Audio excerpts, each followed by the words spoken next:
Hi everyone, Mami Motes here, an amputee but still able.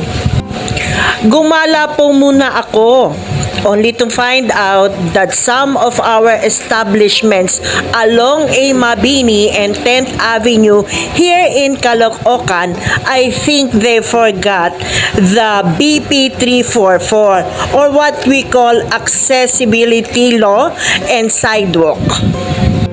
Makikita nyo naman po, pinarkingan ang rampa ng aming mga PWD. Paano po ako makakapasok dyan?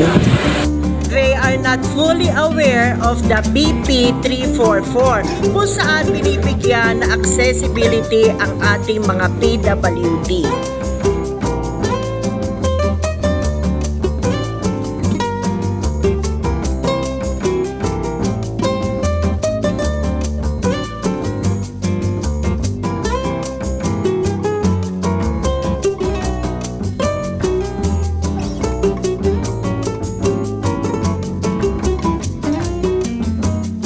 Katulad na lang po ng isang establishment na yan na wala man lamang kahit konting rampa.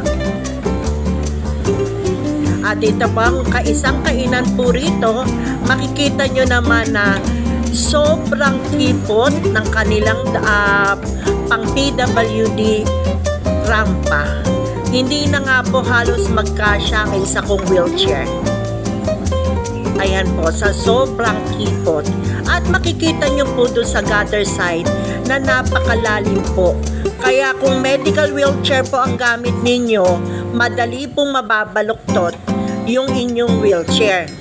Paano po yung mga katulad ko na hindi po maka-afford ng magagarang wheelchair, yung self-mobile na wheelchair? Kita nyo po kung gaano kakipot.